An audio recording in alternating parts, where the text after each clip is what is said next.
Fala galera do Projeto Evolução, beleza? Aqui é o professor Fábio Gonçalves, técnico em edificações, formado pela Universidade de Salvador e estudante da graduação em História pela Universidade Federal da Bahia. Aqui no Projeto Evolução, eu recebi a missão do querido Pedro Nobre para te aprovar nas questões de História dos concursos militares e também dos vestibulares do nosso Brasil. Hoje falaremos sobre a conjuração baiana. Bora, Bahia! Lucas, você que é torcedor do Vitória, coloca aqui a bandeira do estado. A bandeira atual, claro, não a bandeira do nosso time, que é o maior do Norte e Nordeste. Bom, nós vamos analisar, claro, os motivos e analisaremos também os objetivos desta conjuração, que, como já dito, é um movimento separatista, uma conspiração separatista. De início, vou repetir daqui a pouco, de início eu peço que vocês assistam às entrevistas e leiam os textos da nossa querida professora aqui da Universidade Federal da Bahia, Patrícia Valim, que é uma das referências obrigatórias neste campo tão rico de estudo que é a conjuração. Então, meu nobre Lucas, solta a vinheta e vamos nessa para os nossos slides.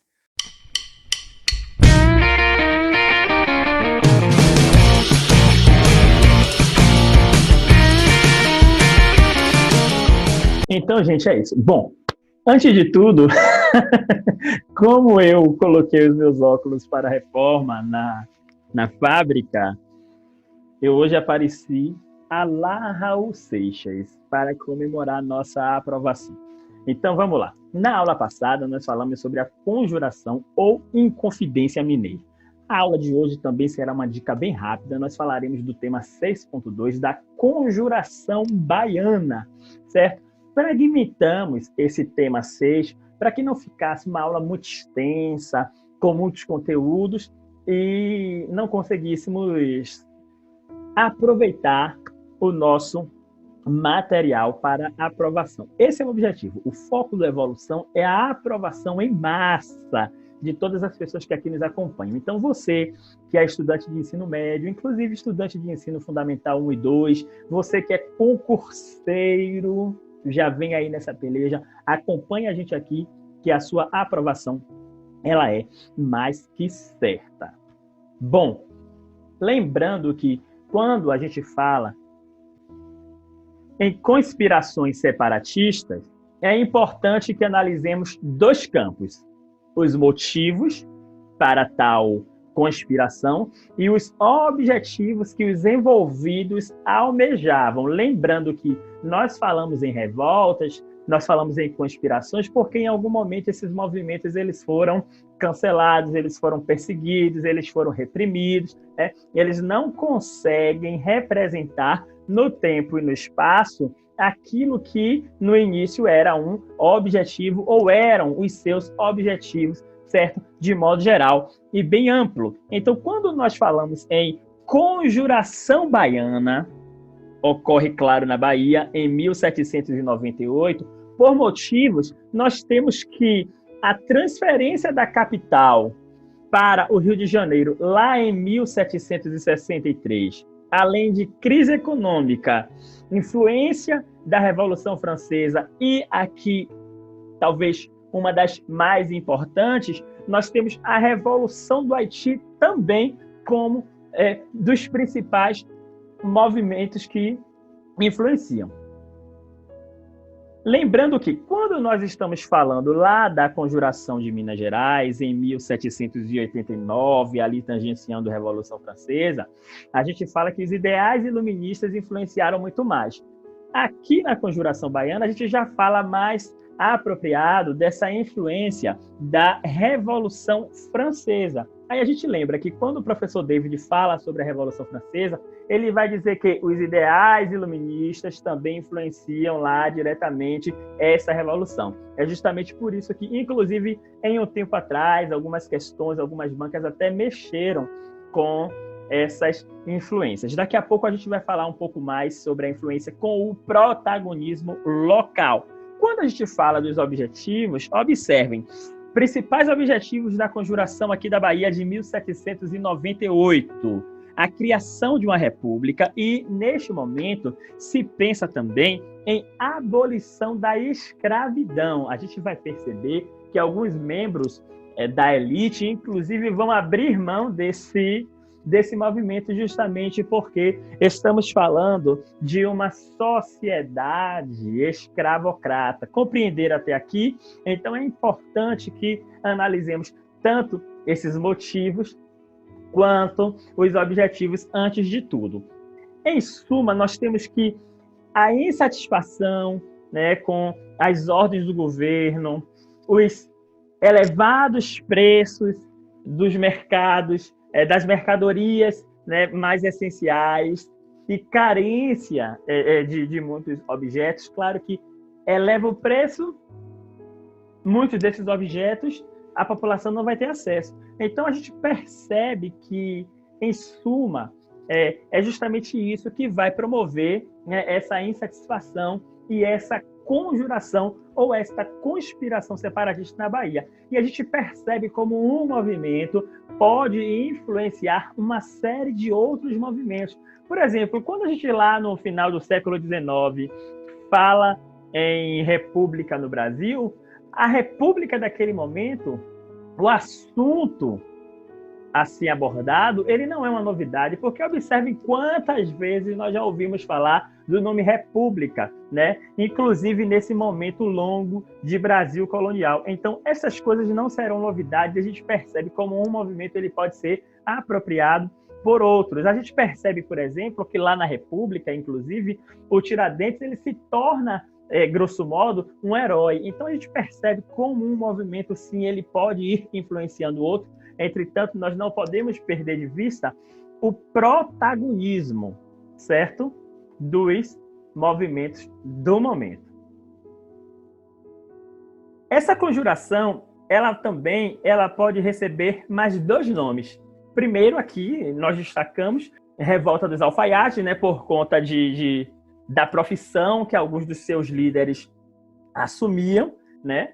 E também pode ser chamada de Revolta dos Búzios, por conta de acordo com alguns escritores, por conta desse adereço que se utilizavam para identificar, né, ou para informar os membros desse movimento. Então, aqui eu já afirmo o seguinte: há uma diferença da conjuração baiana para a conjuração mineira, porquanto, em algum momento, uma corrente historiográfica vai afirmar que a conjuração mineira ela é elitizada. Aqui, nós já temos uma participação, claro que tem membros da elite, alguns que vão abrir mão, mas nós já temos uma participação, como exemplo, né, desses alfaiates, uma participação da não elite.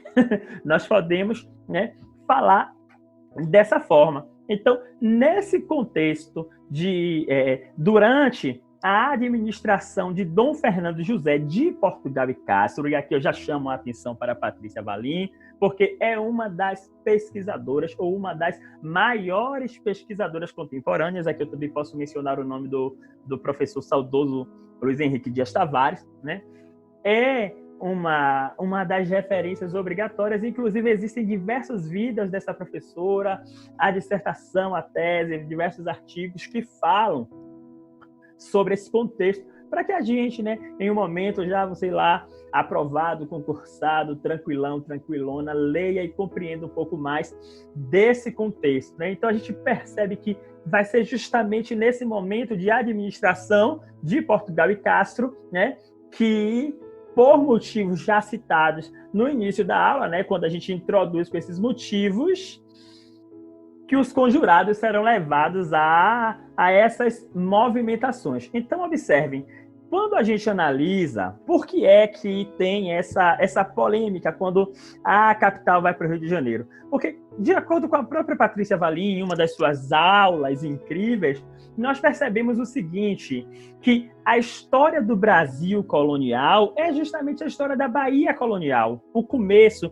dessa ocupação, dessa invasão, ou qualquer outra palavra que possamos utilizar nesse momento, nós percebemos como a capitalidade, aqui a gente já traz um novo conceito, né, utilizado também nesse momento colonial, a gente percebe como Salvador é importante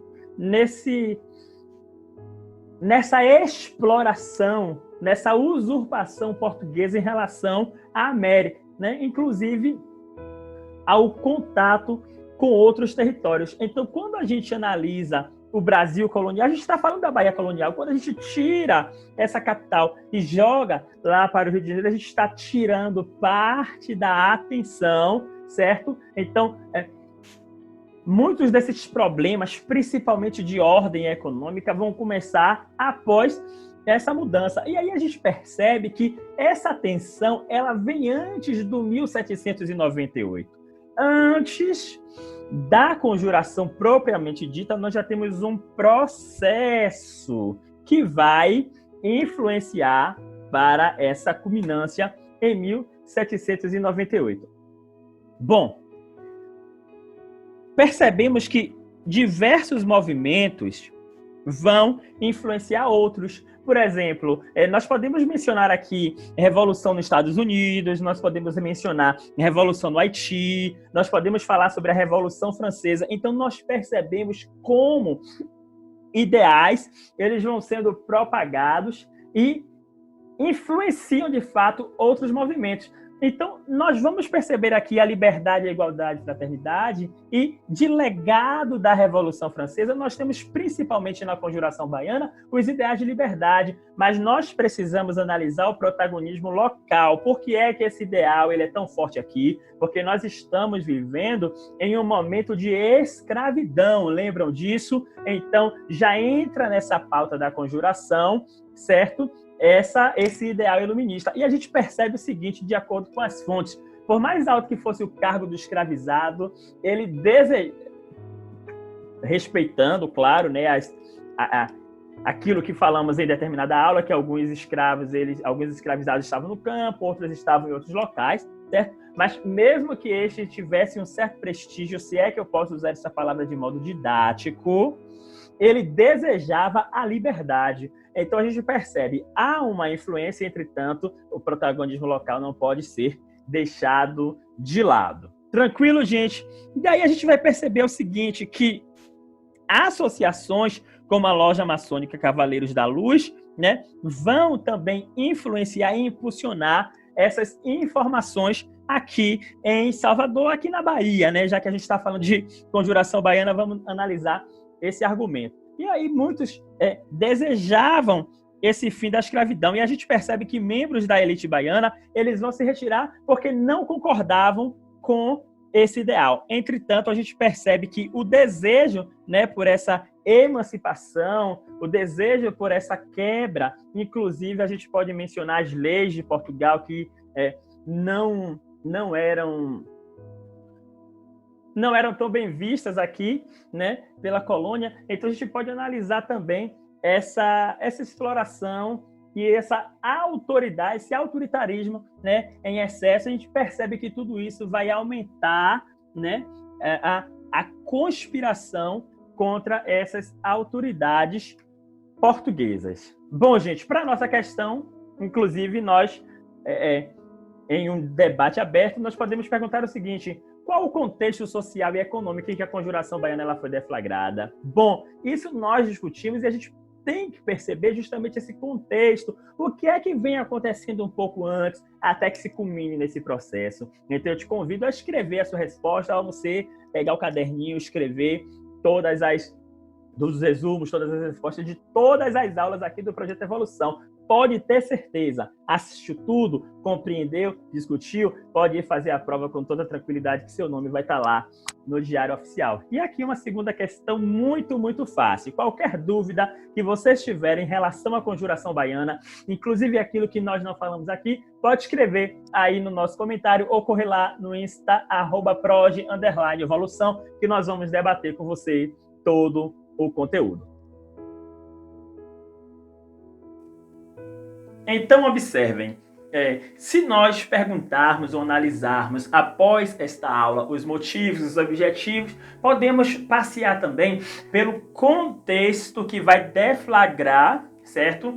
Toda essa conjuração, toda essa movimentação, o contraponto ali entre a conjuração mineira, a conjuração baiana e os movimentos que influenciam. Então, algumas bancas, por exemplo, aceitam que na conjuração baiana, para além dos ideais iluministas, nós já temos influência da Revolução Francesa. E nós devemos também analisar a Revolução de São Domingos, e aqui um viva novamente aos povos pretos, os povos pretos que resistem. Então, na aula de hoje, essa foi a nossa discussão. Senhoras e senhores, foi um prazer muito grande. Até o nosso próximo encontro. Continuem atentos e atentas às normas e determinações das autoridades de saúde. Beijo nos corações, saúde e paz, e até o nosso próximo encontro.